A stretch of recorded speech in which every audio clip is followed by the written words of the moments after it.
মুসা আলাইহিস সালাম আল্লাহকে বলেন, রব্বি কোথায় গেলে তারে পাবো? মুসা আলাইহিস সালামকে আল্লাহ বলেন, মুসা তুমি মাছরে ভাজি করে নিবা, যেখানে তোমার মাছ যাইয়া লাফায়া লাফায়া নদীর মধ্যে চলে যাবে, দুই নদীর মিলন স্থান, এইখানে গেলেই তুমি তারে পাবা। এমন একটা সাগর, এক সাগরের পানি আরেক সাগরে যায় না, একটা ঘোলা আর একটা পরিষ্কার। পরিষ্কার পানি ঘোলার মধ্যে যায় না, ঘোলার পানি পরিষ্কারের মধ্যে যায় না। সেই সাগর ওইভাবে এখনো আছে, এখনো চলতেছে, কিয়ামত পর্যন্ত চলবে। সাগরও আল্লাহর আইন মানে, একমাত্র মানুষ আল্লাহর আইন মানে না। চাঁদে আল্লাহর আইন মানে, জমিন আল্লাহর আইন মানে, বাতাস আল্লাহর আইন মানে, সূর্য আল্লাহর আইন মানে, আবহাওয়া আল্লাহর আইন মানে, একমাত্র মানুষ আল্লাহর আইন মানে না। আমরাই শুধু আল্লাহকে ওভারটেক করি, ডাইভার্ট করি, আল্লাহর আইনকে উপেক্ষা করি। শুনিয়া যান সিফাতুল্লাহবাসী মুসা আলাইহিস সালাম রওনা করলেন ইউসুফ ইবনে নুনকে নিয়া, সাথে মাছকে ভাজি করলেন, রওনা হয়ে গেলেন। দুই নদীর মিলন স্থান, মস্ত বড় একটা পাথর, এই পাথরে মাথা রেখে মুসা আলাইহিস সালাম ক্লান্তি তার কারণে ঘুমিয়ে পড়লেন। ইউসুফ ইবনে নুন দেখতেছে মাছটা জিন্দা হয়ে লাফাইয়া লাফাইয়া সাগরের মধ্যে চলে যায়। আল্লাহু আকবার। আরেকটা বর্ণনা আসছে, যেই পাথরে মুসা আলাইহিস সালাম মাথা হেলান দিয়ে ঘুমিয়েছিলেন, ওই পাথরের ভিতরে একটা প্রস্রবণ ছিল, পানির ফোয়ারা। ওই পানির একটা বরকত ছিল। ওই পানি কোনো মূর্তার উপরে, মরা কোনো বস্তুর উপরে পড়লে ওই বস্তুটা জিন্দা হইয়া চলে যাইতো, মরাটা জিন্দা হয়ে যাইতো। সেই প্রস্রবণ ইমাম ইবনে কাসির আল বেদায়ের মধ্যে লিখতেছেন, ওই প্রস্রবণের কারণে মরা জিন্দা হয়ে যাইতো। ওই পানিটা এসে মাছের গায়ে লাগলো, মাছ জিন্দা হয়ে লাফাইয়া লাফাইয়া চলে গেলে, এটা আল্লাহর কুদরত। হযরত ইউসুফ ভুলে গেলেন, মুসা আলাইহিস সালামকে নিয়ে রওনা। আরো একদিন এক রাত পথ চলেছে, বিরাট বড় ক্ষুধা লেগে গেল মুসা আলাইহিস সালামের। আল্লাহরই পয়গম্বর ডাক দিয়ে বলেন, ইউসুফ রে, ভাজা মাছ ছিল, ক্ষুধা লেগেছে, দাও খেতে বসি। আল্লাহর বান্দা নবী ইউসুফ ইবনে নুন ডাক দিয়ে বলেন, নবী গো, শয়তান আমারে ভুলিয়ে দিছে, আমার মনেই নাই। আপনি যেখানে পাথরের উপরে মাথা রেখে ঘুমান, দুই নদীর মিলন স্থানে, ওইখানে ভাজা মাছটা জিন্দা হয়ে লাফাইয়া লাফাইয়া চলে গেছে। মুসা কালিমুল্লাহ আলাইহিস সালাম ডাক দিয়ে বলেন, ইউসুফ ইবনে নুন রে, করছো কি? ওই জায়গার সন্ধান আমি করতেছিলাম। আবার তারা একদিন এক রাত অতিক্রম করে এই জায়গা আসার পরে দেখলেন একজন আল্লাহর বান্দা সবুজ চাদর মোড়া দিয়া, সবুজ চাদরের বিছানা বিছাইয়া মোড়া দিয়া, ওই পাথরেই চাদর মোড়া দিয়ে আল্লাহর বান্দা শুয়ে আছে। মুসা আলাইহিস সালাম যা সালাম দিলেন, আসসালামু আলাইকুম ওয়া রাহমাতুল্লাহ, খিজির আলাইহিস সালাম চাদরের ভিতর থেকে বললেন, এই দেশে কি সালামের প্রচলন আসেনি? বলতেছে হ্যাঁ। বলে আপনি কে? বলে আমি মুসা। তখন হযরত খিজির বলেন, আপনি বনি ইসরাইলের নবী মুসা? বলে হ্যাঁ। কি জন্য আপনি আমার কাছে আসছেন? বলে আমার রব আপনার কাছে আমাকে পাঠাইছে, আপনার কাছে একটা বিশেষ জ্ঞান এলেম আছে, ওই এলেমটা আমি জানার জন্য আসছি। খিজির আলাইহিস সালাম ডাক দেয়া বলেন, আপনি সবর করতে পারবেন না, ধৈর্য ধরতে পারবেন না। এলেমটা আমার কাছে যে এলেম আছে সেটা আপনার কাছে নাই, আপনার কাছে যেটা আছে সেটা আমার কাছে নাই। আপনি যেই বিদ্যা শিখার জন্য আসছেন, এই বিদ্যা শিখার জন্য আপনার ধৈর্য ধরতে পারবেন না। মুসা আলাইহিস সালাম বলেন, ইনশাআল্লাহু মিনাস সাবিরিন, আল্লাহ চাহে তো আমি ধৈর্য ধারণকারীদের অন্তর্ভুক্ত হব, আপনি আমারে রাখেন। বলে রাখতে পারি, আমার কোনো কাজে আপনি প্রশ্ন করতে পারবেন না। আমি যে কাজ করব এই কাজে আপনি প্রশ্ন করতে পারবেন না। দেখেন, আউলিয়া কেরামের সোহবতে যাইতে হবে, আল্লাহর কোরআনে আল্লাহ এইভাবে লিখে দিচ্ছে। ওরা বেদাত আর শিরিক খুঁজে পেয়েছে। আরে বাজারে তো মাল ফরমালিন থাকে, পচা গলা থাকে, 2 নম্বর থাকবে, তার জন্য তার বাজার নষ্ট না। বাজারে মানুষ যাওয়া বন্ধ করে না, মাজারে তো 2 নম্বর থাকবে। কিন্তু তাই বলে এদেশের মুসলমান সঠিক ওলিদের মাজারে যাইতে বন্ধ হবে না। কথা বলেন ঠিক না বেঠিক? সমস্ত উম্মত থেকে তোমাদেরকে আমি সর্বশ্রেষ্ঠত্ব দিলাম। কিসের জন্য দিলেন আল্লাহ? আরবিতে একটা প্রবাদ আছে, শরফুল মাকিনা ওয়া শরফুল মাকান। শরফুল মাকানে ও শরফুল মাকিন।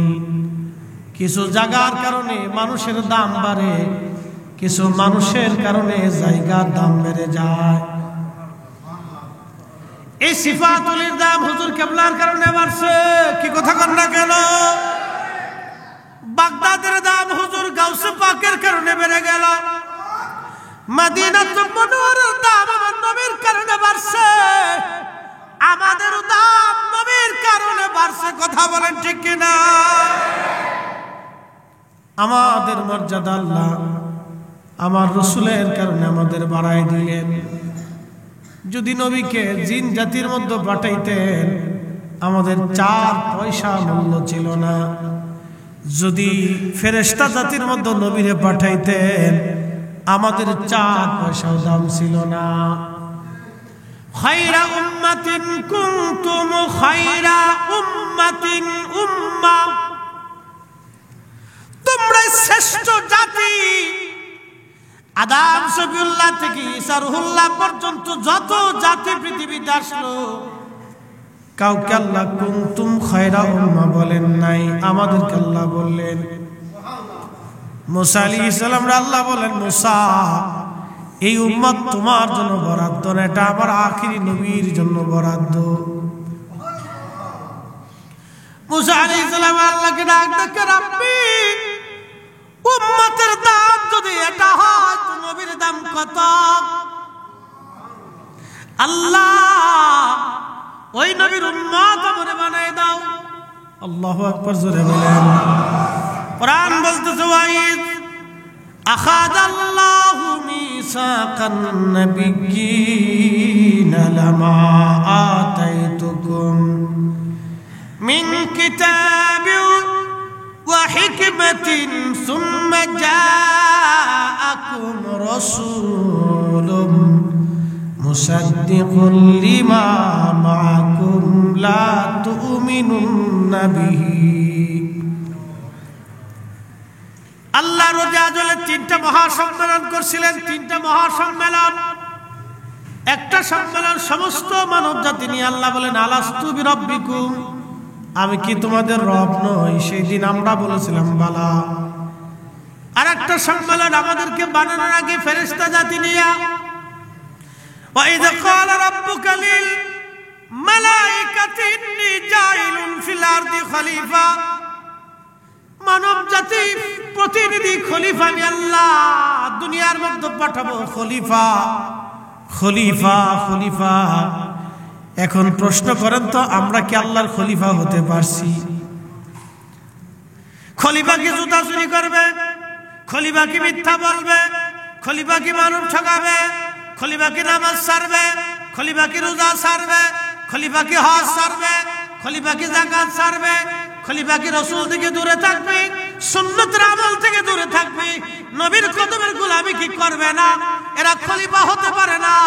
খলিফা ছিলেন হুজুর গাউসে পাক, হুজুর মহিউদ্দিন আব্দুল কাদের জিলানী, হুজুর গাউসে পাক খাজা বাবা আজমিরি, দাতাগঞ্জ বক্স হযরত বাহাউদ্দিন নাজমুল বুখারী, মুজাদ্দিদ আল ফিসানি, 12 আউলিয়া, বদর শাহ আউলিয়া, 360 আউলিয়া। ওলিরা হলো আল্লাহর দেওয়া জমিনের খলিফা। কথা বলেন ঠিক না বেটে?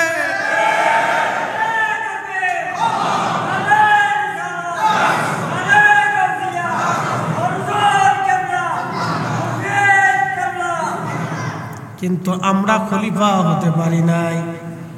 খলিফা যোগ্যতা আমাদের নাই। খলিফার মতো খলিফা আমরা হতে পারি নাই। আল্লাহর প্রতিনিধি। এটা একটা সম্মেলন ছিল আল্লাহর। আর একটা সম্মেলন আল্লাহ করলেন সমস্ত নবীদেরকে নিয়ে। সমস্ত নবীদেরকে নিয়ে আল্লাহর একটা সম্মেলন করলেন।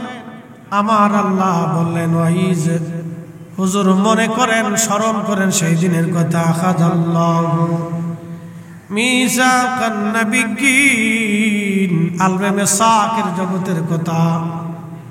নবীজি আলবে মিসাকের জগতের কথা আপনি মনে করেন, স্মরণ করেন সেই দিনের কথা। ইয়া রাসূলুল্লাহি, সেই দিন আপনার উপস্থিতিতে 1,24,000 নবী রাসূল, আমি তখনও তাদেরকে মনোনয়ন দেই নাই। আদম আলাইহিস সালাম, শীস আলাইহিস সালাম, জাকারিয়া, আইয়ুব, ইউসুফ, ইয়াকুব, ইসহাক, ইব্রাহিম, মুসা, ঈসা, হারুন, উযাইর, জুবাইর আলাইহিমুস সালাম, কাউরে আমি আল্লাহ নবুয়ত দেই নাই। ইমরান, ইয়াহইয়া আলাইহিমুস সালাম, কাউকে আমি আল্লাহ নবুয়ত দেই নাই। সবাইরে বসাইলাম, বসায় বললাম সবাইরে নবুয়ত দিব, কিতাব দিব, হিকমত দিব, মুজিজা দিব, কিন্তু শর্ত হলো একটা, সুম্মা জাআকুম রাসূল। যখন কেউ নবী হয় নাই তখন আমার নবী রাসূল। আল্লাহু আকবার। কোরআন বুঝলে আর কিচ্ছু বোঝা লাগে না, খালি কে সহিহ হাদিস দেন, কোরআন শরীফ থেকে বুঝলি শেষ। সুম্মা জাআকুম রাসূল, আমার এই রাসূল তোমাদের মাঝে যাবে। যখন কেউ নবুয়ত পায় নাই তখন আমার নবী রাসূল। মুসাদ্দিকুল লিমা মাকুম, হক সহ, কোরআন সহ, সত্য সহ, দিন সহ আমার এই নবী যাবে। কিন্তু শর্ত হলো তোমাদের একটা, লা তুমিনুন্না বিহি, তোমরা ঈমান আনবা। আমার দিকে তাকান, হযরত আদম সফিউল্লাহর কালেমা, উনার উম্মতের কালেমা লা ইলাহা ইল্লাল্লাহ। আদম সফিউল্লাহ, মুসা আলাইহিস সালামের উম্মতের কালেমা লা ইলাহা ইল্লাল্লাহ। মুসা কালিমুল্লাহ, ঈসা রুহুল্লাহর উম্মত লা ইলাহা ইল্লাল্লাহ, ঈসা রুহুল্লাহ। ইব্রাহিম খলিলুল্লাহর উম্মতের কালেমা লা ইলাহা ইল্লাল্লাহ, ইব্রাহিম খলিলুল্লাহ। সুলাইমান আলাইহিস সালামের কালেমা লা ইলাহা ইল্লাল্লাহ, সুলাইমান নবিউল্লাহ। কিন্তু আদম নবীর নিজের কালেমা লা ইলাহা ইল্লাল্লাহ, মুহাম্মাদুর রাসূলুল্লাহ সাল্লাল্লাহু আলাইহি সাল্লাম।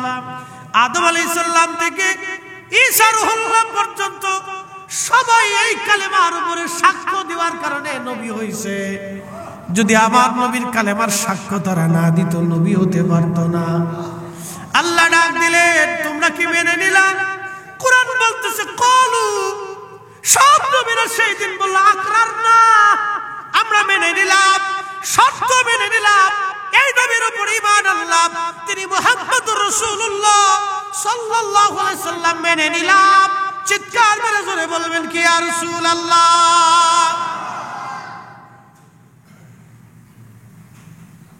নবীর দাম যদি এটা হয়, উম্মতের দাম 70 গুণ। আর আল্লাহ নবীর দাম কত, তার হিসাব কষা বিরাট বড় মুশকিল।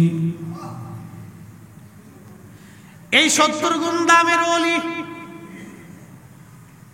আল্লাহর জবান নিঃসৃত বাণী, কোরআন শরীফ আল্লাহ বলতেছেন, ইয়া আইয়ুহাল্লাযীনা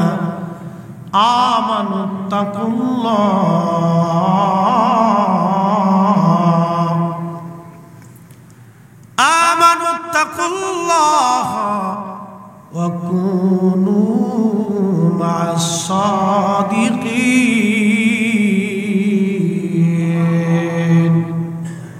একসাথে বলা যাবে সুবহানাল্লাহ? এই মাইকম্যান বক্সের সাউন্ডটা আরেকটু বাড়াই দাও। আল্লাহর কোরআন বলতেছে, আমার রব, আমার আল্লাহ বলতেছেন, ইয়া আইয়ুহাল্লাযীনা আমানুত্তাকুল্লাহ, তোমরা আল্লাহকে ভয় করো।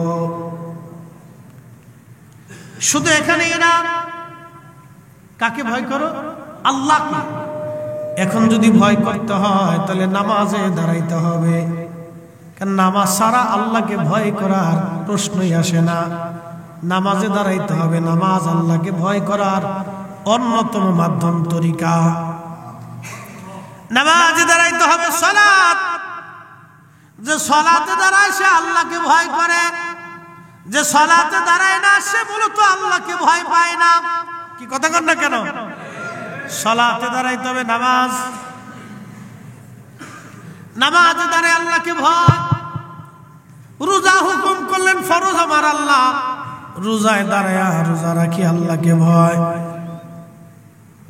সাহেবে নেশাব মালিক নেশাব বলে যাকাত দিতে হয় আল্লাহকে ভয়। সামর্থ্যবান হলে হজে যেতে হয় আল্লাহকে ভয়। আল্লাহর যত আইন আছে, আল্লাহর যত বিধান আছে সবগুলি মেনে নিয়ে আল্লাহকে ভয় করা লাগে। এটার নাম ইত্তাকুল্লাহ, আল্লাহকে ভয় করা। এরপরের অংশ আমার আল্লাহ আরো বললেন, আল্লাহ রাব্বুল আলামিন বলেন ওয়াকুনু মা'আস সাদিকিন। তুমি তো আমারে ভয় করবাই, নামাজ তো পড়বা।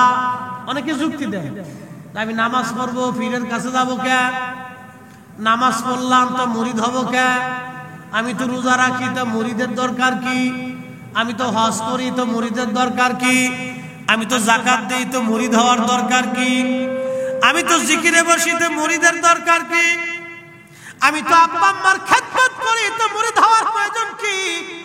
কিন্তু কোরআন বলে না, আল্লাহর কালাম বলতেছে না, ইত্তাকুল্লাহ, তুমি মার খেদমত করবা এটা আমি আল্লাহর ভয়, তুমি রোজা রাখবা এটা আমি আল্লাহর ভয়, যাকাত দিবা আমি আল্লাহর ভয়, নামাজ পড়বা আমি আল্লাহর ভয়, হজ করবা আমি আল্লাহর ভয়, তুমি হালাল খাবা আমি আল্লাহর ভয়, সুদ ছেড়ে দেবা আমি আল্লাহর ভয়, ঘুষ ছেড়ে দেবা আমি আল্লাহর ভয়, অন্যের মাল তুমি হক নষ্ট করবা না এটা আমি আল্লাহর ভয়। কিন্তু এইগুলি তো করবাই, এইগুলি করার পরে তোমার জন্য আরেকটা কাজ হলো ওয়াকুনু মা'আস সাদিকিন। আমার অলির সহবতে যাও, আমার বন্ধুর নিকটে বসো, আমার অলির সহবতে যাও, তার নিকটে বসো, তার সাথে অঙ্গীকার করো। একবার জোরে বলা যাবে কে মারহাবা। আল্লাহর তো ভয় করবেনি, আবার আল্লাহর অলির সহবতে বসতে হবে। এটা আমাদের নির্দেশনা না, প্রিন্সিপাল হুজুরের নির্দেশনা, ওটা সাইকুল হাদিস সাহেবের নির্দেশনা না। এটাই সিফাতুল বিরাট প্রতিষ্ঠান যিনি প্রতিষ্ঠিত করেছেন উনার না, এটা হুজুর গাউসে পাকেরও না, ইমাম শাফি হাম্বলির না, এটা আল্লাহর। কার? কার? কোরআনের এক আয়াত মানবেন আর একটা মানবেন না, আর একটার বেলা বেদাতের ফতোয়া দিবেন, শিরকের ফতোয়া দিবেন। ও সুন্নিরা এগুলো ভালো করেই বুঝি, কথা কোন ঠিক কিনা?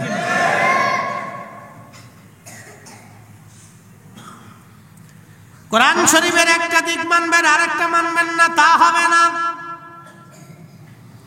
এই জন্য আল্লাহর ওলিদের বায়াত আজকে থেকে না, ইসলামের সাহাবায়ে কেরামের পর থেকে অনেকে বলে সাহাবীরা কার কাছে মুরিদ ছিল? সাহাবীরা সরাসরি আল্লাহর নবীর কাছে মুরিদ ছিল, ঠিক কি না?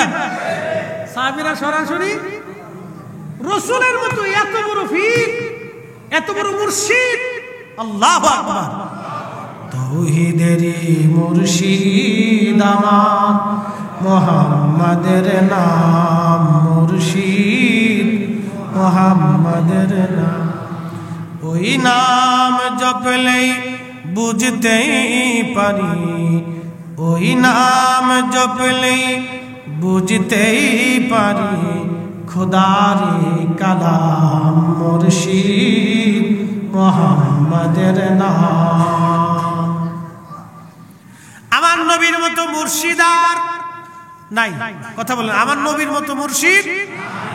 তাহলে সাহাবীরা ওই মুর্শিদের কাছে বায়াত ছিল।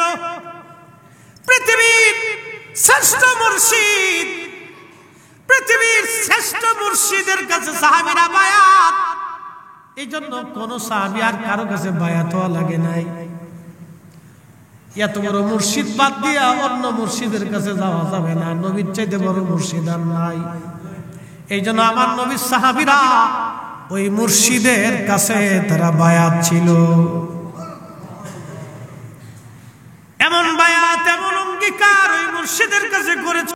নিজের জীবন, যৌবন, মাল সামানা, সন্তান সন্ততি সব আল্লাহ রাহে কুরবানি করে দিছে। ওই মুর্শিদের কদমে, আমার নবীর কদমে সাহাবীরা কুরবানি হয়ে গেছে। এই জন্য এই মুর্শিদের মতো দামি মুর্শিদ আর সৃষ্টি জগতে নাই। এই জন্য সাহাবীরা সরাসরি নবীর মুরিদ, আর তাবিঈন, তাবে তাবিঈন এরা ছিলেন তৎকালীন জমানার বিশ্ববিখ্যাত ওলি এবং উলামাদের কাছে মুরিদ। তারা তাদের কাছে বায়াত ছিলেন। বায়াত কি? সিফাতুল কামিল মাদ্রাসায় ভর্তি হওয়ার জন্য একটা রেজুলেশন আছে, ভর্তির ফরম। এই ভর্তির ফরম পূরণ করিয়া তারপরে নিচে শর্তাবলী থাকে, আমি প্রতিষ্ঠানের সমস্ত আইন কানুন, নিয়ম নীতি শৃঙ্খলা মানিয়া চলিব। নিচে ছাত্রের সিগনেচার, অভিভাবকের সিগনেচার, আমি প্রতিষ্ঠানের সব কিছু মানিয়া নিয়া নিয়ম শৃঙ্খলা মানি আমার ছেলেরে ভর্তি করাইলাম। মারহাবা বলবেন না? ওই যে ছাত্র সিফাতুল কামিল মাদ্রাসায় ভর্তি হলো, এটাই তার বায়াত, এটাই তার অঙ্গীকার। আর একজন মুর্শিদের কাছে যখন মুরিদ আসে, একজন শাইখের কাছে যখন মুরিদ আসে, একজন ওলির কাছে যখন মুরিদ আসে, তখন ওলি মুরিদরে বায়াত করায় যে এই শর্তগুলি আল্লাহ এবং তার নবীর তরিকায় চলার জন্য, আল্লাহর আইন নবীর সুন্নতের পথে চলার জন্য ওলিদের কাছে সাধারণ মানুষ বায়াত নেয়। কতক্ষণ ঠিক কিনা? তবে বন্ডসন্ড আছে। কি আছে? বন্ডসন্ড আছে। একদল আছে মুরিদ করায় কিন্তু নামাজ পড়ে না। ওই আমাদের ওই শরীয়তপুরে একটা আছে, নাম করলাম না, নাম বললো ঘৃণা করে। ওরা হিন্দু না মুসলমান বোঝা যায় না। একবারে সামনের উপরে যে আসন বাসন সাজাইয়া কি করে না করে বেড়া বিড়ি একসাথে, লজ্জা শরম, কুত্তা দেখলে ওদেরকে শরম পায় যে তোরা মানুষ হইলি। হ্যাঁ, আর এক দল আছে প্রত্যেক মাজারে মাজারে ওর মোজ দাড়ি কোনটা কোন দিকে গেছে ঠিক নাই, গোসল 1 মাস 6 মাসে নাই, শরীর থেকে দুর্গন্ধ আসতেছে, নামাজ রোজা কিচ্ছু নেই, খালি গাঁজা খাবে। তো গাঁজা যদি তোর এত খাওয়া লাগে, তোর লালনের মাজারে যা, শাহপরানের মাজারে যাস কেন, শাহ মুস্তাফার মাজারে যাস কেন? তোর গাঁজা মাজা খাওয়া যদি এত দরকার হয়, তাহলে কেন তুই ওই ঢাকা শহরের সেই গোলাপ শাহর মাজার বাইসে নিস? তুই লালনের মাজারে চলে যা, কারণ ওখানে গোপেন গাঁজা খাইলে কেউ ধরবে না, নিষেধ করবে না। লালন নিজে গাঁজা খাইছে, ওর ভক্তবিন্দুদেরকে গাঁজা শিখাই দিয়ে গেছে। শাহপরান জীবনে গাঁজা খাই নাই, গাঁজার জন্য আসে নাই, দিন প্রতিষ্ঠিত করার জন্য এসেছিলেন। কথা বলেন ঠিক কিনা? আমরা সুন্নিরা এই সমস্ত মাজার পূজা শিরক বিদআতের সাথে আমাদের কোনো সম্পর্ক নাই, কোনো সম্পর্ক নাই। মানুষ আমাদেরকে ট্যাগ করে, আমরা বলি মাজার পূজা। এই সমস্ত আউল ফাউল মানুষের জন্য আজকে আপনি চিন্তা করেন, খান জাহান আলী রহমতুল্লাহর মাজারের পাশাপাশি গাঁজা খায়, এগুলির বাইরে মাজার শরীফ থেকে বের করে দিয়ে এই চক্রাকারের খাদেমগুলি সকালে একদল, দুপুরে আরেক দল, রাত্রে আরেক দল, চক্রাকারের খাদেম। এরা টাকা পয়সা নিয়ে বাড়ি গাড়ি করে একটা মাদ্রাসা বানায় না, এতিমখানা বানায় না, মিলাদুন নবীর মাহফিল দেয় না, তারপরে আপনার এই শহাদা কারবালা মাহফিল দিবে না, এ সুন্নি কোনো মাদ্রাসা করবে না, সম্মেলন করবে না। এই সমস্ত খাদেম খুদ্দামরা মাজারে কেন্দ্র করে নিয়ে এলাকার প্রভাবশালী লোকেরা এই উরুসের নাম দিয়ে মহিলা পুরুষ আইনা গান বাজনা করে, গাঁজা মাজা বেচে কোটি কোটি টাকা তারা ব্যবসায় সিন্ডিকেট করে টাকা পয়সা ধান্দা করে। আমরা ওলিদের মাজার দিয়ে এই সমস্ত ব্যবসা বন্ধ করতে হবে। কথা বলেন ঠিক কিনা? আমরা সুন্নিয়তের সাথে এগুলির কোনো সম্পর্ক অবশ্যই না, সুন্নিয়ত না দ্বীন, কোনো কিছুর সাথে সম্পর্ক নাই। ওদের গাজার ব্যবসার দায়ভার আমরা নিতে যাব। মাজার শরীফে দিয়ে মাথা নিচু করে সে একবারে সেজদাতে পড়ে গেছে, উঠে না, ওদের দায়ভার আমি নিতে যাব। ওরা ব্যবসা করে বাড়ি গাড়ি বানাইতেছে, এটার দায়ভার আমি কেন নিতে যাব? আল্লাহর ওলিরা এসে চিনেন, জানেন মাজার দ্বারা ভাঙতেছে এটা তো না। মাজার পরিষ্কার করতে হবে। মাথায় উকুন পড়লে মাথা কাটা যায় না, জুব্বায় ময়লা লাগলে জুব্বা কেটে ফেলতে হয় না, এটা পরিষ্কার করতে হয়। কি কথা ঠিক কিনা? এই যে খানজাহান আলী রহমাতুল্লাহ আলাইহির মাজার, শাহপরানের মাজার, শাহ আলী বুগদাদির মাজার, কামরুদ্দিন রুবির মাজার, মাহিসারের মাজার, আল্লাহু আকবার, শত শত বছর আগে তারা এসেছিলেন। তাদের মাজার থেকে সিন্ডিকেট ব্যবসায়ীদেরকে সরাইয়া এখানে সুন্নি আলেমদেরকে দিয়া এখানে মাদ্রাসা এতিমখানা প্রতিষ্ঠিত করতে হবে। কথা বলেন ঠিক না বেটে? এগুলি প্রয়োজন। তারা আসছিলেন এই জমিনে মানুষদের আল্লাহর নবীর, আল্লাহ তার রাসূলের গোলামি শিখানোর জন্য। আচ্ছা আপনারা বলেন, কোন ওলি আহলে সুন্নাত ওয়াল জামাত ছাড়া আছে? একসাথে বলেন, একসাথে বলেন, আছে? কোন ওলির আকীদা কি কোন বদ আকীদা ছিল? আহলে সুন্নাত ওয়াল জামাতের আকীদার বাহিরে ছিল? আহলে সুন্নাত ওয়াল জামাতের আকীদা ছাড়া কোন মা ওলির জন্ম দিতে পারে না। কোন মা ওলির জন্ম দিতে পারে না, কিয়ামত পর্যন্ত কোন মা পারবে না। কথা কোন ঠিক কিনা? কোন মা পারবে না।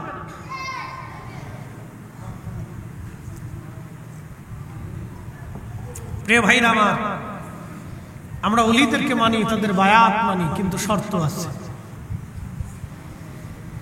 এই যে হক্কানি ওলি যারা, পীর মাশায়েখ যারা, তারা মানুষদেরকে বায়াত করান, এই সিলসিলা আজকের না। সূরা মুমতাহিনার 12 নম্বর আয়াতের দিকে যদি আপনি তাকান, আল্লাহ বলেন, হাবিব, মুমিন নরনারীরা যদি আপনার কাছে আসে, আপনি তাদেরকে বায়াত করাবেন। প্রথম শর্ত, বায়াত আপনি করাবেন। আল্লাহু আকবার। শর্ত দিয়ে দিলেন আমার আল্লাহ, চুরি করবে না, চুরি করবে না। কালেমার উপরে আগে বায়াত করাইলেন। চুরি করবে না, রাহাজানি করবে না, জেনা করবে না, বহতান করবে না, গীবত করবে না। এরকম শর্ত দিয়ে আল্লাহ রাব্বুল আলামিন তার হাবিবকে বলেন, হাবিব আপনি বায়াত করান। এই আয়াতের তাফসীর আসছে, হযরত ওমর বলতেন, মহিলারা পর্দার আড়ালে থাকতো, পাহাড়ের পাদদেশে আল্লাহর নবী মহিলাদেরকে হাত উঁচা করে বায়াত করাইতেন, পুরুষরা সামনে থাকতো, নবীজি তাদেরকে বায়াত করাইতেন। একসাথে জোরে বলবেন কি মারহাবা। এই বায়াতের ধারা কিয়ামত পর্যন্ত চলতে থাকবে। ওলি আল্লাহদের মাধ্যমে এই বায়াতের ধারা এখনো চলমান। আল্লাহর ওলিদের মজলিসে যখন আপনি বসবেন, তখন দেখবেন ওলি যারা আছেন তারা বায়াত করাইয়া আপনার জিকিরের সবক দিবে, নামাজের সবক দিবে। কথা কোন ঠিক কিনা? আর ভণ্ড যেগুলি, এগুলোকে নামাজ লাগে না, জীবনে একবার বললেই চলে। আছে একদল সেজদা মসজিদে দিবেন। কালকে একটা কথা শুনতেছি, শোনার পরে শহীদের পছন্দ দাঁড়াই মসজিদে সেজদা দিবেন। সেজদা দিবেন হলো ওই মানুষের কলবে আল্লাহ থাকে, ওই মানুষের দিবেন। চিন্তা করছেন, ও সেজদা নিয়ে দিচ্ছে মানুষের সামনে, মানে বুঝাইতে চায় ওই যে ও ঠাকুর, ওই ঠাকুরের সেজদা দিবে। শয়তান কোথাকার, পীরের ঠাকুর বানাই ফেলছে। আরে পীর তো সম্মানের বস্তু, সম্মানীয় ব্যক্তি, তাকে তো আমরা তাজিম করবো, সম্মান করবো, কিন্তু সেজদা না। কি কথা কর না কেন? পীরকে তো সেজদা দেব না আমরা, সেজদার মালিক তো আল্লাহ। কি কথা কর না? সেজদার মালিক কে? সেজদার মালিক কে? আল্লাহ হচ্ছে সেজদার মালিক। আমরা পীর মাশায়েখদের হাতে পায়ে চুমা দিতে পারি, কদমবুসি করতে পারি, ঠিক কিনা? কদমবুসি করার বিধান আছে, কদমবুসি করার বিধান আছে, কিন্তু সেজদা আল্লাহর জন্য। প্রিয় ভাইরা আমার, আল্লাহর কোরআন বলতেছে তোমরা তাদের কাছে বসো, তাদের সহবতে যাও। জুনাইদ বুগদাদি রাহমাতুল্লাহ আলাইহির খেদমতে এক মুরিদ দৌড়ে আসছে। মুরিদ এসে বলতেছে, হুজুর, কোরআন শরীফের একটা আয়াতের সারমর্ম আমার বুঝে আসতেছে না, দয়া করে বলেন। বলতেছে, বাবা কি সারমর্ম বলেন? আল্লাহর বান্দা বলতেছে, হুজুর, আল্লাহর কোরআনে বলল, ইয়া আইয়ুহাল্লাযীনা আমানুত্তাকুল্লাহ, তোমরা আল্লাহকে ভয় করো। আমি তো নামাজ, রোজা, জিকির, ফিকির, ইবাদত দিয়ে আল্লাহকে ভয় করলাম, কিন্তু তারপরে আল্লাহ বলেন, অকুনু মা'আস সাদিকিন। আল্লাহ কেন সাদিকদের কাছে যেতে বললেন? আল্লাহ কেন তার ওলির কাছে যেতে বললেন? কারণ কি? জুনাইদ বাগদাদী রাহমাতুল্লাহ আলাইহির মুরিদ পাশে বসে বসে হুজুরকে প্রশ্ন করলেন। পিছনে দাঁড়ায়া খাদেম বাতাস দিতেছিলেন। বাতাস যখন দেয় তখন আল্লাহর ওলি ডাক দিয়ে বলতেছে, বাবারে তোমার গায়ে কি পাখার বাতাস লাগে? খাদেম ডাক দিয়ে বলল, মুরিদ ডাক দিয়ে বলল, হুজুর হ্যাঁ, পাখার বাতাস আমার গায়েও লাগে। বলে বাবা কি জন্য পাখার বাতাস লাগে? বলে হুজুর আপনার খাদেম আপনার পিছনে দাঁড়ায় দাঁড়ায় পাখা দিয়ে বাতাস দেয়, এই বাতাস আমার গায়ে লাগে, আপনার গায়ে লাগার পরেও আমার গায়ে লাগে। বলে বাবারে কি জন্য তোমার গায়ে লাগে? বলে আমি আপনার সোহবতে বসছি, সেই জন্য পাখার বাতাসও লাগে। বলে বাবারে কোরআনের সে আয়াতকে তুমি পড়ো না, ইন্না রাহমাতাল্লাহি করিবুম মিনাল মুহসিনিন।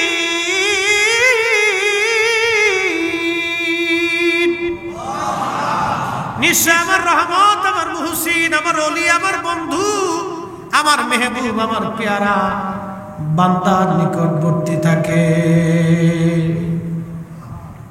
জুনাইদ বাগদাদী রাহমাতুল্লাহ আলাইহি বলেন, বাবারে আমার পাশে বসার জন্য আমার খাদেমের বাতাস তোমার গায়েও লাগে। তার অর্থ হলো আমার সোহবতের জন্য যদি আমার খাদেমের পাখার বাতাস আমার গায়ে লাগার পরও তোমার গায়ে লাগে। আল্লাহ পাক নামাজের হুকুম দিলেন, ইত্তাকুল্লাহ দিয়ে রোজার হুকুম দিলেন, হজের হুকুম দিলেন, যাকাতের হুকুম দিলেন, আমলের হুকুম দিলেন, হক হালালের হুকুম দিলেন, হালাল হারামের হুকুম দিলেন। ইত্তাকুল্লাহ দিয়ে আল্লাহ সব কোরআনের আইন মানার হুকুম দিয়ে দিলেন।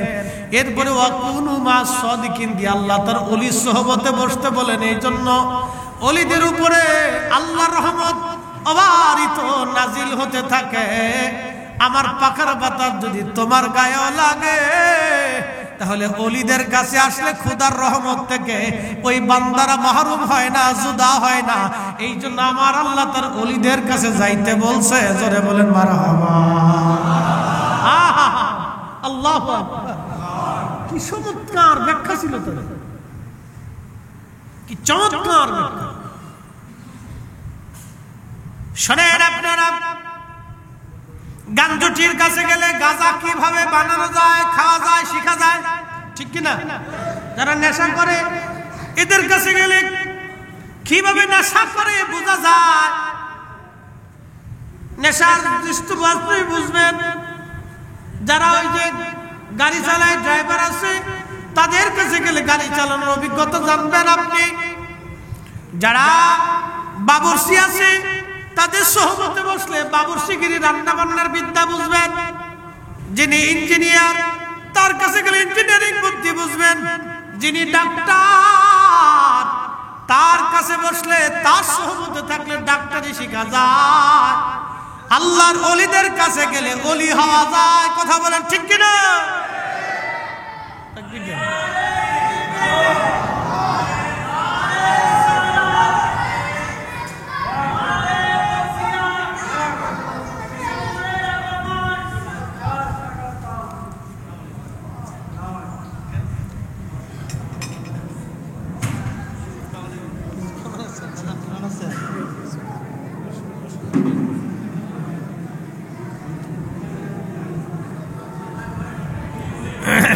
বসে আমরা সালাতুন ইয়া রাসূলুল্লাহ আলাইকুম,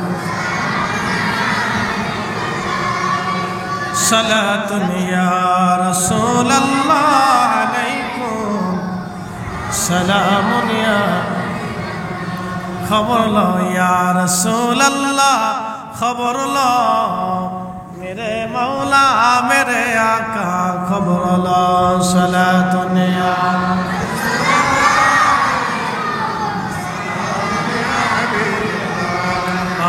सलातुन या रसूल अल्लाह अलैकुम सलाम या हबीब अल्लाह। बंदुगान আমার আল্লাহর ওলি মজলিসে বসলে কি হয় আমি কোরআন শরীফ থেকে আপনাদেরকে বুঝাইলাম।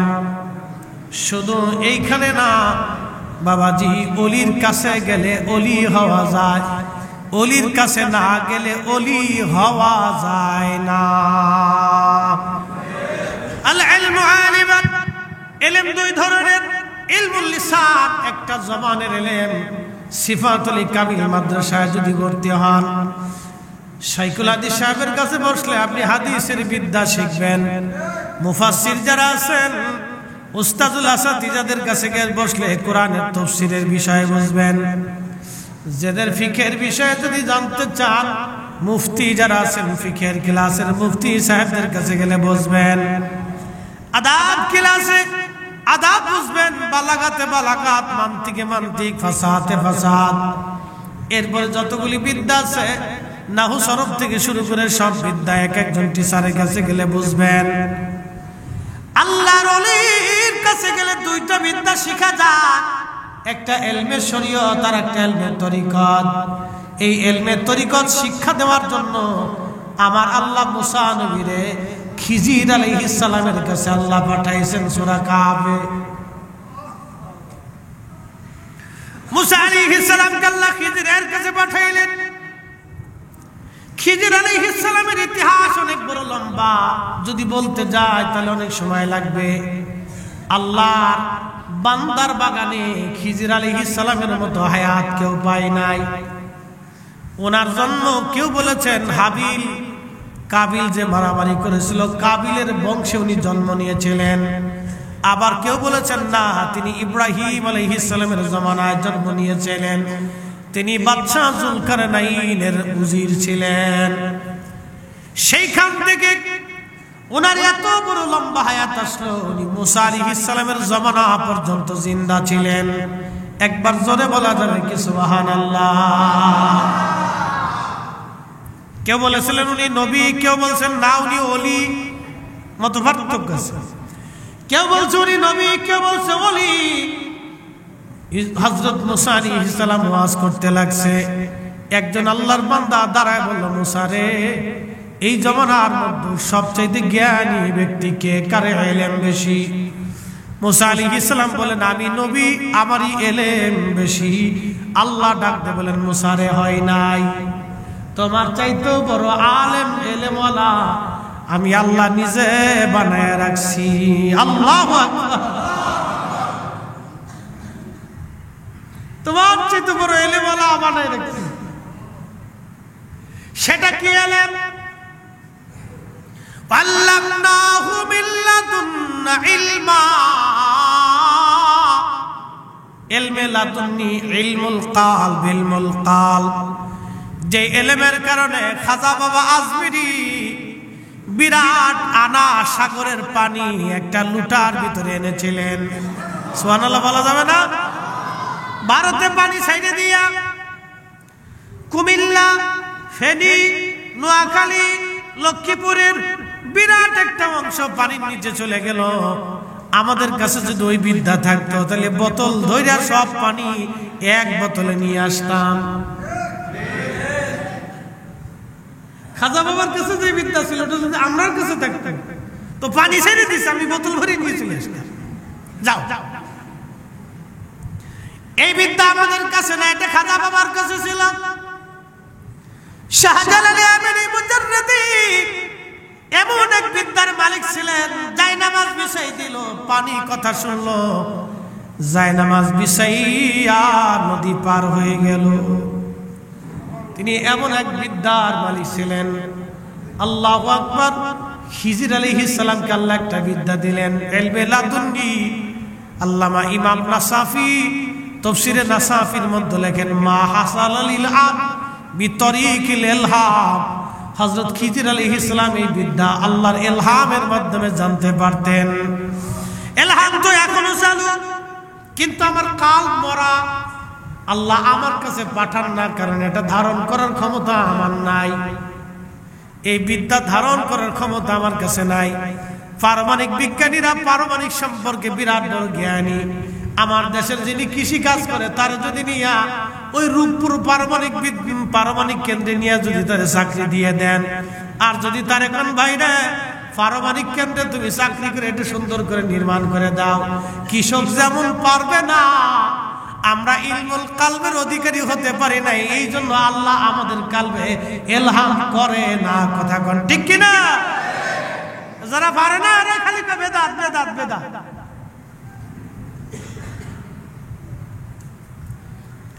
খুবই মনোযোগ দেন, সিফাতুল ইবাসি আল্লাহর ওলির মুহিব্বিনেরা ভালো করে শুনে যান, আল্লাহর পেয়ারার মেহব্বিনেরা ভালো করে বুঝে যান। আমার বিষয়টা আজকে তরিকতের উপরে, এই জন্য এই বিষয়ের উপরে আমি আলোচনা করতেছি। ইলমুল কাল, মুসা আলাইহিস সালাম আল্লাহকে বলেন, রব্বি কোথায় গেলে তারে পাবো? মুসা আলাইহিস সালামকে আল্লাহ বলেন, মুসা তুমি মাছরে ভাজি করে নিবা, যেখানে তোমার মাছ যাইয়া লাফায়া লাফায়া নদীর মধ্যে চলে যাবে, দুই নদীর মিলন স্থান, এইখানে গেলেই তুমি তারে পাবা।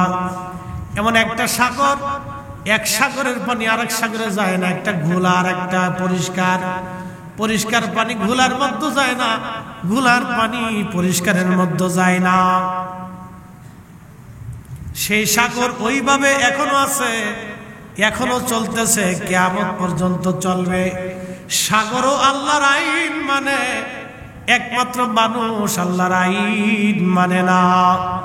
চাঁদে আল্লাহর আইন মানে, জমিন আল্লাহর আইন মানে, বাতাস আল্লাহর আইন মানে, সূর্য আল্লাহর আইন মানে, আবহাওয়া আল্লাহর আইন মানে, একমাত্র মানুষ আল্লাহর আইন মানে না। আমরাই শুধু আল্লাহকে ওভারটেক করি, ডাইভার্ট করি, আল্লাহর আইনকে উপেক্ষা করি। শুনিয়া যান সিফাতুল ইবাসি। মুসা আলাইহিস সালাম রওনা করলেন ইউসুফ ইবনে নুনকে নিয়া, সাথে মাছকে ভাজি করলেন, রওনা হয়ে গেলেন। দুই নদীর মিলনস্থান, মস্ত বড় একটা পাথর, এই পাথরে মাথা রেখে মুসা আলাইহিস সালাম ক্লান্তি তার কারণে ঘুমিয়ে পড়লেন। ইউসুফ ইবনে নুন দেখতেছে মাছটা জিন্দা হয়ে লাফাইয়া লাফাইয়া সাগরের মধ্যে চলে যায়। আল্লাহু আকবার। আরেকটা বর্ণনা আসছে, যেই পাথরে মুসা আলাইহিস সালাম মাথা হেলান দিয়ে ঘুমিয়েছিলেন, ওই পাথরের ভিতরে একটা প্রস্রবণ ছিল, পানির ফোয়ারা। ওই পানির একটা বরকত ছিল, ওই পানি কোনো মূর্তার উপরে, মরা কোনো বস্তুর উপরে বললে ওই বস্তুটা জিন্দা হইয়া চলে যাইতো, মরাটা জিন্দা হয়ে যাইতো। সেই প্রস্রবণ ইমাম ইবনে কাসির আল বেদায়ের মধ্যে লিখতেছেন, ওই প্রস্রবণের কারণে মরা জিন্দা হয়ে যাইতো। ওই পানিটা এসে মাছের গায়ে লাগলো, মাছ জিন্দা হয়ে লাফাইয়া লাফাইয়া চলে গেলে, এটা আল্লাহর কুদরত। হযরত ইউসুফ ভুলে গেলেন, মুসা আলাইহিস সালামকে নিয়ে রওনা। আরো একদিন এক রাত পথ চলেছে, বিরাট বড় ক্ষুধা লেগে গেল মুসা আলাইহিস সালামের। আল্লাহরই পয়গম্বর ডাক দিয়ে বলেন, ইউসুফ রে, ভাজা মাছ ছিল, ক্ষুধা লেগেছে, দাও খেতে বসি। আল্লাহর বান্দা নবী ইউসুফ ইবনে নুন ডাক দিয়ে বলেন, নবী গো, শয়তান আমারে ভুলিয়ে দিছে, আমার মনেই নাই। আপনি যেখানে পাথরের উপরে মাথা রেখে ঘুমান, দুই নদীর মিলন স্থানে, ওইখানে ভাজা মাছটা জিন্দা হয়ে লাফাইয়া লাফাইয়া চলে গেছে। মুসা কালিমুল্লাহ আলাইহিস সালাম ডাক দিয়ে বলেন, ইউসুফ ইবনে নুন রে, করছো কি? ওই জায়গার সন্ধান আমি করতেছিলাম। আবার তারা একদিন এক রাত অতিক্রম করে এই জায়গা আসার পরে দেখলেন একজন আল্লাহর বান্দা সবুজ চাদর মোড়া দিয়া, সবুজ চাদরের বিছানা বিছাইয়া মোড়া দিয়া, ওই পাথরেই চাদর মোড়া দিয়ে আল্লাহর বান্দা শুয়ে আছে। মুসা আলাইহিস সালাম যা সালাম দিলেন, আসসালামু আলাইকুম ওয়া রাহমাতুল্লাহ। খিজির আলাইহিস সালাম চাদরের ভিতর থেকে বললেন, এই দেশে কি সালামের প্রচলন আসেনি? বলতেছে হ্যাঁ। বলে আপনি কে? বলে আমি মুসা। তখন হযরত খিজির বলেন, আপনি বনি ইসরাইলের নবী মুসা? বলে হ্যাঁ। কি জন্য আপনি আমার কাছে আসছেন? বলে আমার রব আপনার কাছে আমাকে পাঠাইছে, আপনার কাছে একটা বিশেষ জ্ঞান এলেম আছে, ওই এলেমটা আমি জানার জন্য আসছি। খিজির আলাইহিস সালাম ডাক দেয়া বলেন, আপনি সবর করতে পারবেন না, ধৈর্য ধরতে পারবেন না। এলেমটা আমার কাছে যে এলেম আছে সেটা আপনার কাছে নাই, আপনার কাছে যেটা আছে সেটা আমার কাছে নাই। আপনি যেই বিদ্যা শিখার জন্য আসছেন, এই বিদ্যা শিখার জন্য আপনার ধৈর্য ধরতে পারবেন না। মুসা আলাইহিস সালাম বলেন, ইনশাআল্লাহু মিনাস সাবিরিন, আল্লাহ চাহে তো আমি ধৈর্য ধারণকারীদের অন্তর্ভুক্ত হব, আপনি আমারে রাখেন। বলে, রাখতে পারি, আমার কোনো কাজে আপনি প্রশ্ন করতে পারবেন না।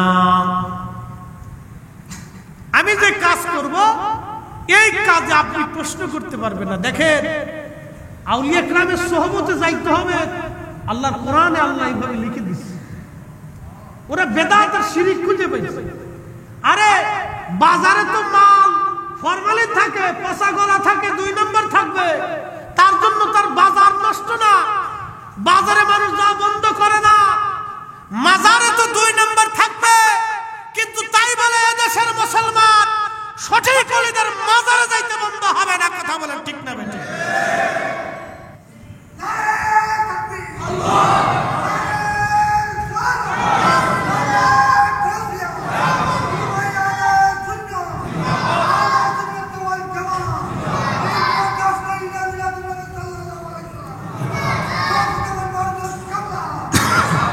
খুব মনোযোগ দিয়ে, বাজারে 2 নম্বর মাল আছে, দোকানদারও আছে 2 নম্বর, সব দোকানদার 1 নম্বর তা কিন্তু না। মাল 1 নম্বর সত্তাও না, 2 নম্বর 3 নম্বরও আছে। ফরমালিন সারা ফরমালিনওয়ালা সব আছে, আপনি পাবেন। তাই বলে কেউ কিন্তু বাজার করা বন্ধ করে নাই। আপনার বাজার যদি বন্ধ না হয়, তাহলে মাজার ওলিদের জগতে, পীর মাশায়েখদের জগতে 2 নম্বর আছে। তাহলে আমরা কেন আল্লাহ পাইতে 2 নম্বরের ভয়ে 1 নম্বর ওলিদের থেকে দূরে থাকবো? আমাদের জীবন থাকতে আমরা ওলিদের থেকে জুদা হব না। কথা বলেন ঠিক না বেঠিক? আমরা ওলি থেকে কেন জুদা হব? বেশি খুশি যেখানে হক আছে, সুন্নিয়ত আছে, ঈমান আছে, রাসূল প্রেম আছে, নবীর গোলামি আছে, আমরা সেখানে। কথা ঠিক কি না? আমরা সেখানে কোরআন সুন্নাহর বাহিরে প্রশ্নই আছে, কোরআন সুন্নাহর বাহিরে প্রশ্নই আছে। আমি সেখানে কেন যাব?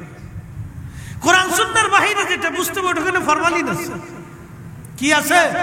ফরমালিন আছে। আর কোরআন সুন্নাহ যেটা, এটা ফরমালিন মুক্ত, বেজাল মুক্ত। আপনি কি মানতেন?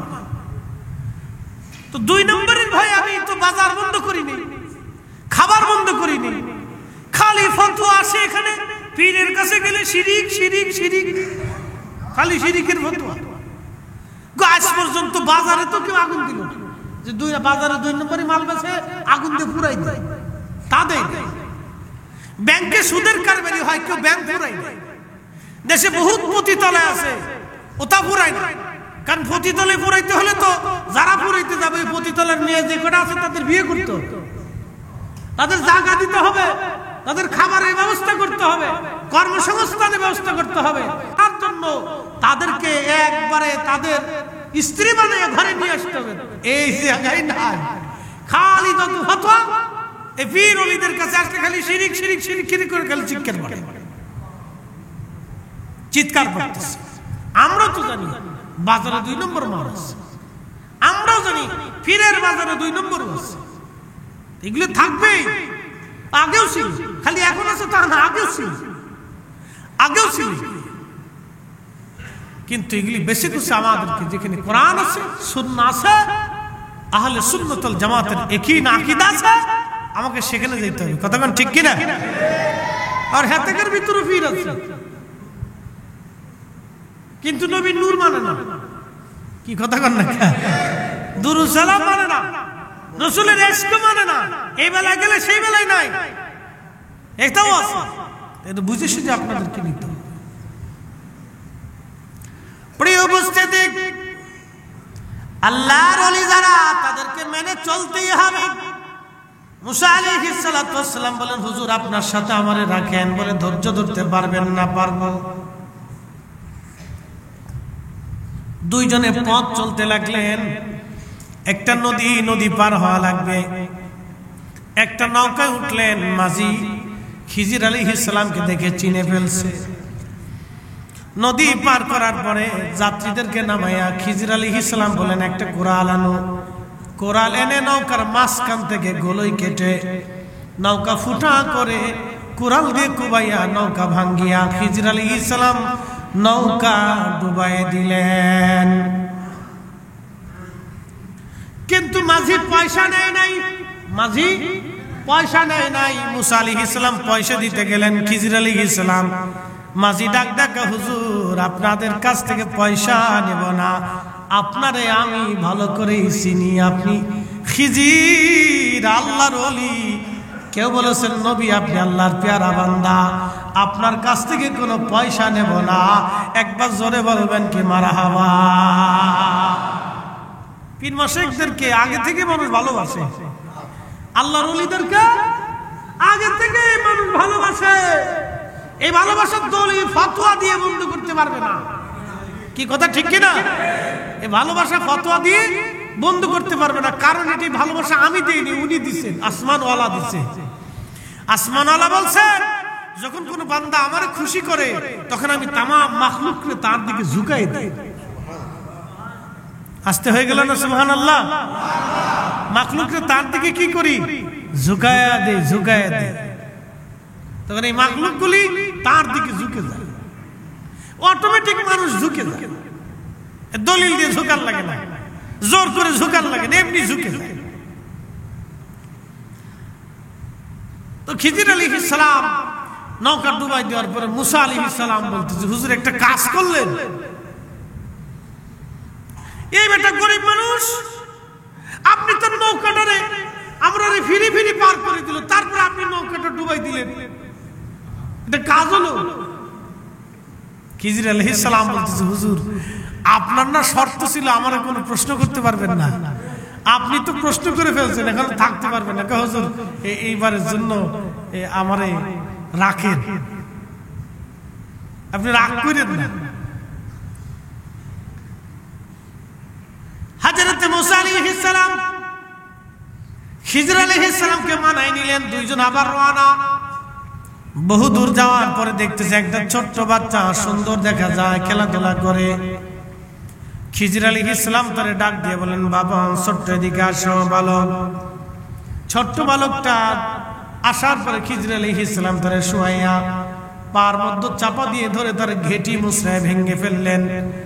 কোন বর্ণনা আসছে ছুরি দিয়ে তার গলা কেটে ফেললেন। বলেন তো, একটা নিষ্পাপ বাচ্চাকে যদি এইভাবে মারা হয় আপনি যেমন মানবেন না। মুসা আলাইহিস সালাতু ওয়াস সালাম চেতে গেলেন, বলে হুজুর করলেন কি?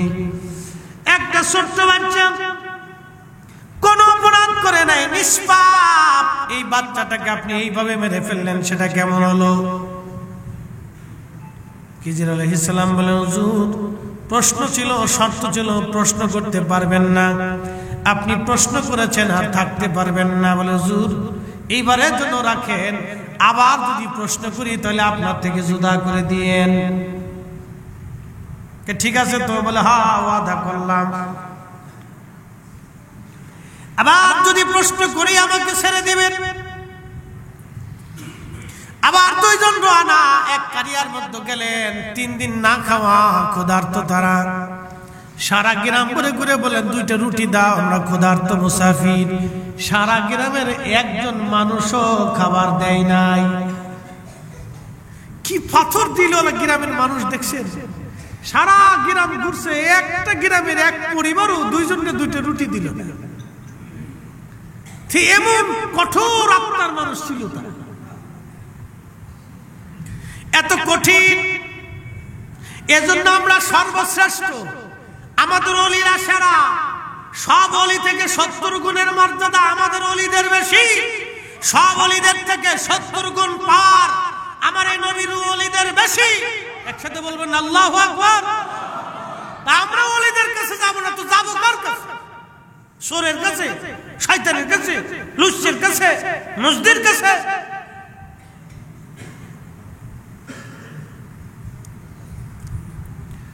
বন্ধু আমার, হযরত খিজির আলাইহিস সালাম মুসা আলাইহিস সালাম বের হতে লাগলেন, দেখতেছে একটা দেওয়াল ভেঙে ভেঙে যায়, একটা বাড়ির দেওয়াল ভেঙে ভেঙে যায়। মুসা আলাইহিস সালামকে খিজির আলাইহিস সালাম বললেন, হুজুর আসেন দেওয়ালটা ভালো করে নির্মাণ করে দেই। পাথর এনে মাটি এনে পানি এনে সুন্দর করে সারাদিন তারা নির্মাণ করছে, বিরাট কষ্ট হয়েছে। সন্ধ্যাবেলা মুসা আলাইহিস সালাম ডাক দেখে, হুজুর একটা কাজ হইল, এই গ্রামের একটা মানুষ আপনার একটাও রুটি দিল না, আপনি বের হওয়ার সময় গ্রামের মানুষের দেওয়াল নির্মাণ করে দিলেন, একটা কি কাজ হলো, বিরাট ক্ষুধা লাগছে। এজন্য তাসাউফের পথে ধৈর্য লাগে, ধৈর্য লাগে, ধৈর্য লাগে। ওলিদের 40 বছরের সাধনা হয়, 30 বছরের সাধনা হয়, 12 বছরের সাধনা হয়। কামিল পাস করার জন্য একটা ছেলে কত বছর দেখেন, ক্লাস 1 থেকে শুরু করে একবারে কামিল পর্যন্ত তার 20 থেকে 22 বছর পার হয়ে যায়। 2 যুগ একটা ছেলে একটা সার্টিফিকেটের জন্য পরিশ্রম করলো, মাস্টার্স কমপ্লিট করতে একটা ছেলের 2 যুগ পার হয়ে যায়। কিন্তু আল্লাহ নবীর গোলামির জন্য সে 6 মাসও পরিশ্রম করে না, আর খালি লাফায় আল্লাহ পাইলাম না, নবী পাইলাম না।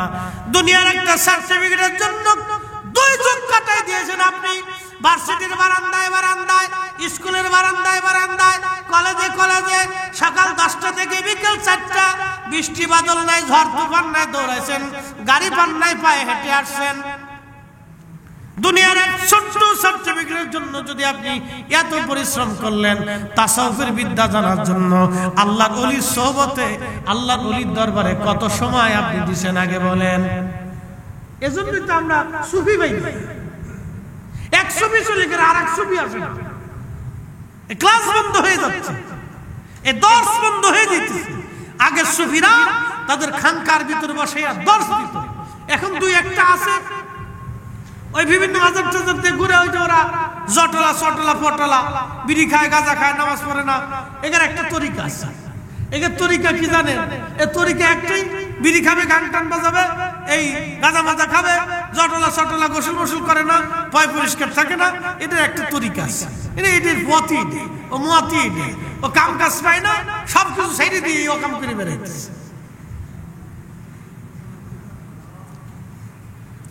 এই জন্য আমাদের তাসাউফের ক্লাসের দর্শ বেশি বেশি দরকার, ঠিক কিনা? এই তাসাউফের ক্লাসের দর্শ দরকার। এই জন্য এই দর্শে জিকিরের তালিম, তরবিয়ত, এই সব কিছুগুলোর দরকার। বেশি বেশি বসতে হবে দর্শে। দুনিয়ার সার্টিফিকেট পাওয়ার জন্য এত দৌড়াইলেন, তা আখিরাতের মুক্তির জন্য তাসাউফের দর্শে আপনি বসতে পারবেন না, পীর মাশায়েখদের দর্শে আপনি বসতে পারবেন না। বসতে হবে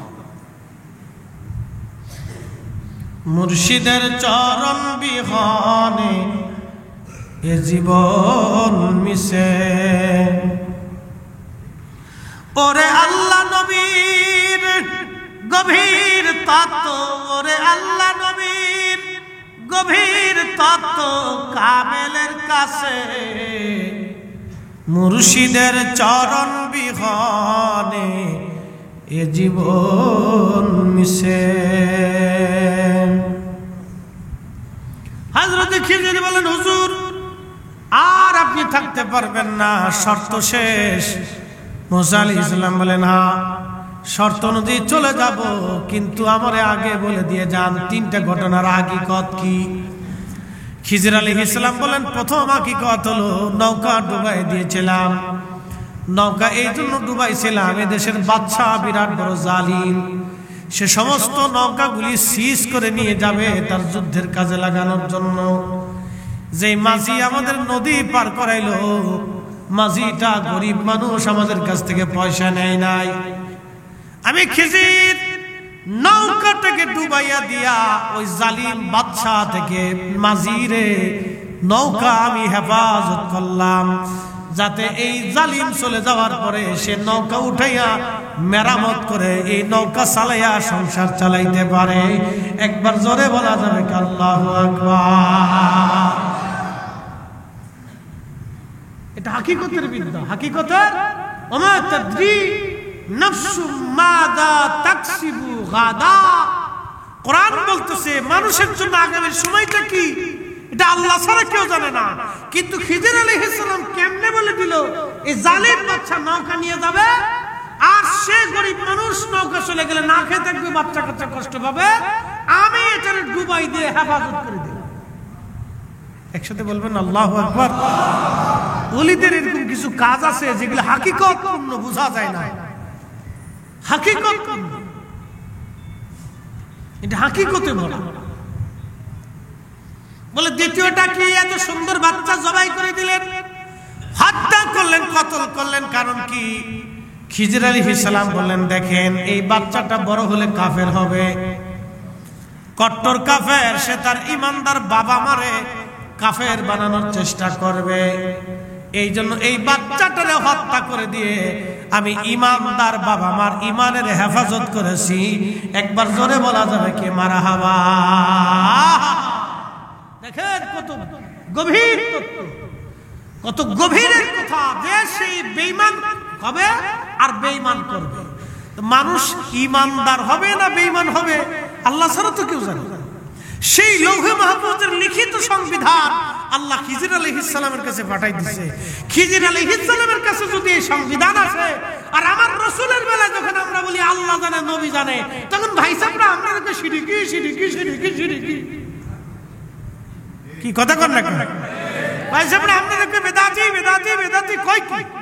আর ১৬ লক্ষ সাহাবী এক বাক্যে বলতো আল্লাহু ওয়া রাসূলুহু আলাম, আল্লাহ জানে নবী জানে, আল্লাহ জানে নবী জানে, আল্লাহ জানে নবী জানে, আল্লাহ জানে নবী জানে। এইজন্য আমরা সুন্নিরা কই আল্লাহ জানে নবী জানে, আল্লাহ জানে নবী জানে। তখন না ঠিক কিনা ঠিক? আল্লাহ জানে নবী জানে, এটা আমরা আগে কইছি না। ১৬ লক্ষ সাহাবী বলছে। কত লক্ষ সাহাবী? ১৬ লক্ষ, এক দুইজন সাহাবী না, ১৬ লক্ষ সাহাবী বলছে। মুসা আলাইহিস সালাম বলল, হুজুর ৩ নাম্বারটা কি? দেওয়াল নির্মাণ করে দিলেন, ওরা খাবার দিল না। আমরা এমন জালিমের জালিম, সারা গ্রাম ঘুরছি, প্রত্যেক বাড়ি বাড়ি গেছি, একটা রুটিও দিছে।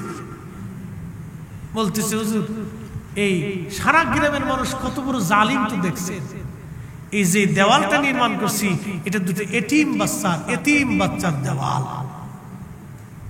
বাবা মারা গেছে, মারা যাওয়ার আগে কিছু সোনা দানা আর টাকা পয়সা এতিম বাচ্চাদের জন্য দেওয়ালের নিচে, মাটির নিচে এসে গেঁথে রাখছে। যদি দেওয়ালটা ভেঙে যায় তাহলে এলাকার মানুষ কত বড় কঠিন হৃদয়ের, যারা আমাদেরকেও খাবার দেয় নাই, একটা রুটি দেয় নাই, তারা যদি জানে এই দেওয়ালের নিচে এতিম বাচ্চার সম্পদ লুকানো আছে, ওরা সব নিয়ে যাবে, এতিমদেরকে কিছুই দেবে না। এই জন্য দেওয়াল পুনরায় নির্মাণ করে দিয়ে আমি এতিম বাচ্চাদের হক রক্ষা করেছি। একবার জোরে বলা যাবে কে মারহাবা? এটার নাম আল্লামনাহু। কোরআন বলছে আল্লামনাহু মিল্লাদুন্না ইলমা, আমি ইলমে লাদুন্নি দিয়েছিলাম, এক বিশেষ ইলম, বিশেষ ইলম। আরে বিশেষ ইলম যদি খিজির আলাইহিস সালামকে দেওয়া হয়, আমার নবীর উপরে ঈমান আনার কারণে খিজির ইলমের অধিকারী হয়েছে, যে আমার রাসূলের ইলমের কোনো তুলনা হতে পারে না। কথা বলে ঠিক না বেটা? আমার রাসূলের ইলমের তুলনা। শোনেন, আল্লাহ তার রাসূলকে এই ইলমটা শিক্ষা দেওয়ার জন্য নবীকে আল্লাহ দুনিয়াতে পাঠাইছে। কোরআন এক আয়াতে আল্লাহ আল্লামনাহু, আল্লাহ পাক কোরআনে বলতেছেন কামা আরসালনা ফীকুম রাসূলাম মিনকুম ইয়াতলু আলাইকুম আয়াতিনা। আমার আয়াতসমূহ উম্মতের বিধানাবলী এর হাকিকত মারিফত আপনি নবী জানাবেন। ওয়ায়ুযাক্কিকুম, উম্মতকে পবিত্র বানাবেন। ওয়ায়ুযাক্কিকুম ওয়ায়ুআল্লিমুকুমুল কিতাবা ওয়াল হিকমা, আপনি উম্মতকে কিতাব শিখাবেন, হিকমত শিখাবেন, কোরআনের আইন শিখাবেন, সুন্নাহ শিখাবেন এবং কিতাব আপনি শিখাবেন। ওয়ায়ুআল্লিমুকুম মা লাম তাকুনু তা'লামুন, নবী গো আপনি উম্মতকে এমন বিদ্যা শিখাবেন যেই বিদ্যা আপনার উম্মত জানতো না, যেই বিদ্যা আপনার উম্মত জানতো না সেটা আপনি শিখাবেন। এই যে আনা সাগরের পানি একটা লোটার ভিতরে আনা যায়, বিদ্যা পৃথিবীর কোন বিজ্ঞানীর কাছে নাই, এটা খাজা বাবা আজমিরির কাছে ছিল। এই বিদ্যা মদিনা হইয়া আল্লাহর ওলিদের মাধ্যম দিয়া খাজা বাবা আজমিরির কাছে আসছিল। কথা বল না কেন, ঠিক কিনা? আল্লিমুকুম মা লাম তাকুনু তা'লামুন। উম্মত যেটা জানে না, যেই বিদ্যা সে বুঝে না, জানে না, এটা শিক্ষা দিবেন। আল্লাহর নবী শুধু শরীয়তের ইলম শিক্ষা দেন নাই, ইলমের তরিকাত শিক্ষা দিয়ে, হাকিকত শিক্ষা দিয়ে। এই জন্য জমিনে অসংখ্য ওলি আসছেন, সুফি সাধকরা আসছেন, তারা এসে মানুষদেরকে হাকিকত শিক্ষা দিয়ে গেছেন, এই কারামত দেখিয়ে দিয়ে গেছেন। মুহতারাম উপস্থিতি, আল্লাহর কোরআন শরীফ থেকে এগুলি স্বীকৃত। এখন কেউ যদি অস্বীকার করে, এটা ওনার সাবজেক্ট। কোরআনের এক অংশ মানবেন আর এক অংশ মানবেন না, তাহলে তো মুসলমান হওয়া গেল না। কথা ঠিক কিনা? কোরআনে কি শুধু জিহাদের আয়াত আছে, রাজনীতির আয়াত আছে? এগুলিও আছে। আল্লাহর নবী শুধু যুদ্ধ করেন না, জিহাদও করছেন, আবার এই দর্শ দিয়েছেন। হযরতে আবু হুরায়রা রাদিয়াল্লাহু আনহু বুখারী শরীফের কিতাবুল ইলমের ভিতরে আছে। আবু হুরায়রা রাদিয়াল্লাহু আনহু বলতেন, সাহাবীরা, নবীর উম্মত, আমি আমার রাসূলের কাছ থেকে দুই ধরনের বিদ্যা শিখেছি। এক বিদ্যা আমি তোমাদেরকে মানুষের মাঝে প্রচার করি, শোনাই, আর আরেকটা বিদ্যা আছে, এটা যদি বলি তাহলে তোমরা আমার গলা কেটে ফেলবে। আরেকটা বিদ্যা আছে, এটা যদি বলি তো তোমরা আমাকে গলা কেটে ফেলবে, মেরে ফেলে দেবে। কে এইটা কোন পাগল আসছে দেশে? ইলমে জাহির, ইলমে বাতিন। তো ইলমে জাহির বাতিনের পরিপূর্ণতা শেখার জন্য আপনাকে তাসাউফের পথে আসতে হবে, ওলির বায়াত নিতে হবে, বুঝে সুঝে নিতে হবে। আবার গান জুটি ভান জুটি পাল্লায় ঘুরেন না, কিন্তু বুঝে সুঝে নিতে হবে। আপনাকে বুঝে সুঝে এরকম কামিল দেখা, আল্লাহওয়ালা দেখা, কোরআন সুন্নাহর এই রূপে রূপান্তরিত হওয়া দেখা আপনারা তাদের কাছ থেকে বায়াত নেবেন এবং বসবেন তাদের মহব্বতে, তাদের সুলুকে, তাদের পথে আপনার জীবনকে আল্লাহ কুরবানি করার তৌফিক নসিব করুন। সকলে বলেন আমিন। এই জন্য ওলিদের দরকার, বিরাট দরকার। ওলি ছাড়া এ জমিন কখনোই ছিল না। কিয়ামত পর্যন্ত ওলি শূন্য হবে না, ওলি থাকবে কিয়ামত পর্যন্ত। এটা মনে রাখবেন। যে যত ফতোয়া মারুক, কাজ হবে না। কেউ যদি মনে করে আহলে সুন্নাত ওয়াল জামাতকে ধাক্কা দিয়ে, ধাক্কা দিলেই বঙ্গোপসাগরে চলে যাবে, পদ্মা নদীতে চলে যাবে, না। আহলে সুন্নাত ধাক্কা দিলেই পদ্মা নদীতে যাবে না। এদেশে যত সুন্নি দরবার আছে, যে দেশে যত সুন্নি মাদ্রাসা আছে, এদেশে যত সুন্নি দরবার আছে, সব দরবার যদি এক কাতারে চলে আসে, তাহলে গগন বিদারী বিরাট বড় মিছিল, শুধু মিছিল হবে না, ঢাকা শহরে মানুষ জায়গা দেওয়ার জায়গা হবে না। কথা বলেন ঠিক না?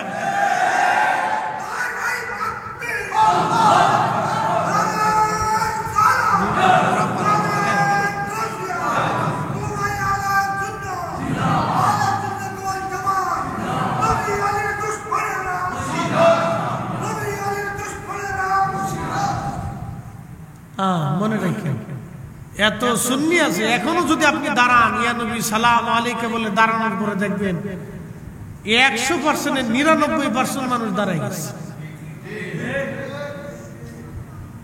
100%-এ 99 জন দাঁড়ায়, একজন বাঁকা হতে পারে, কিন্তু 99 জন দাঁড়ায় যায়।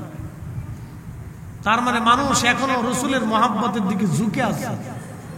কথা ঠিক কিনা? এখনো মানুষ নবীর মহাব্বতের দিকে ঝুঁকে আছে, কিন্তু ইমাম সাহেব হয়ে গেছে উল্টা, মুসল্লি কথা বলতে পারে না, চুপচাপ থাকে। বুঝতে পারছেন? এই জন্য আপনাদেরকে বুঝতে হবে, আহলে সুন্নাত ওয়াল জামাত কেউ যদি মনে করে ধাক্কা দিয়ে একবার বঙ্গোপসাগরে দিতে, না। এটা শাহজালালের জামাত, শাহ মাকদুমের জামাত, বারাউলিয়া, 360 আউলিয়া, অসংখ্য ওলির জামাত।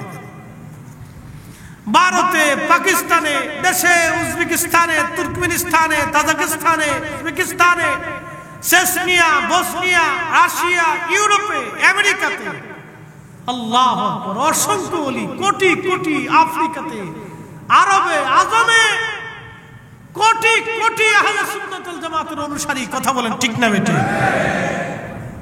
সারা বাংলাদেশের হাজার হাজার সুন্নি দরবার এক জায়গা যদি আসে, এ জাতিরে যদি কেউ খেপাই তোলে তো অস্তিত্ব থাকবে কারো? হ্যাঁ, বাংলাদেশে এত বুলেটও নাই যে গুলি করে মেরে ফেলবে। কি কথা কন না কেন? বাংলাদেশের সেনাবাহিনীর এত বুলেটও নাই যে গুলি করে মেরে ফেলবে। যদি বাংলাদেশের হাজার হাজার পীর মাশায়েখরা একত্রিত হয়ে রাস্তায় নামে, বাংলাদেশের সেনাবাহিনীর এত বুলেটও নাই।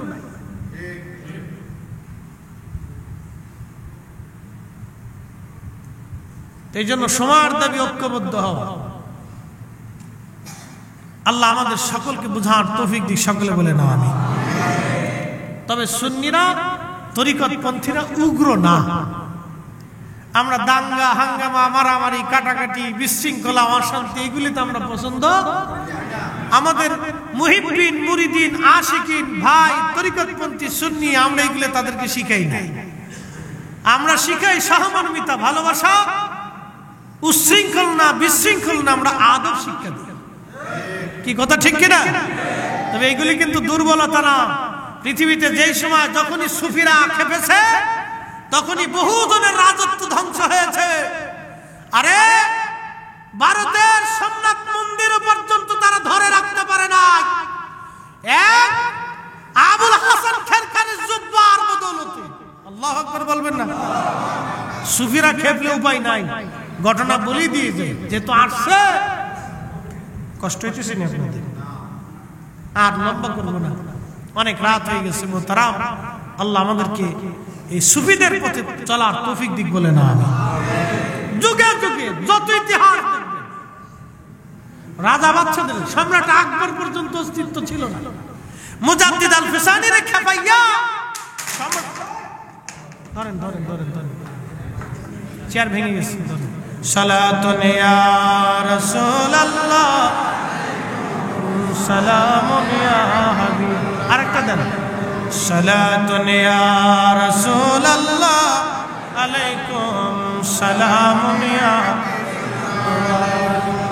আমার দিকে তাকান, মুজাদ্দিদ আল ফিসানি রে, আমার দিকে তাকান, এই বাচ্চারা আমার দিকে তাকান। মুজাদ্দিদ আল ফিসানি সিরহিন্দের খাবাইয়া সম্রাট আকবরের মুঘল বাদশাহী শেষ হয়ে গেছে। একসাথে বলবেন না আল্লাহু আকবার। শাহজালাল আমিনের খেপাইয়া গোরগোবিন্দ দেশ থেকে পলাইছে। কতক্ষণ থেকে ঠিক কিনা? সুফিদেরকে যদি কেউ খেপা, আহলে সুন্নাত ওয়াল জামাতের পীর মাশায়েখদেরকে খেপাইলে বাংলাদেশে তাদের দমনের মতো কেউ নাই। কথা বলেন ঠিক কিনা? তেমন এক জামাত এদেরকে খেপাইলে বাংলাদেশে না সারা পৃথিবীতে এদেরকে দমানো কেউ নাই। সোমনাথ মন্দির ধরে রাখতে পারে নাই। ভারতের সমস্ত হিন্দু বাহিনী এক হয়ে যুদ্ধ করে সোমনাথ মন্দির ধরে রাখতে পারে নাই।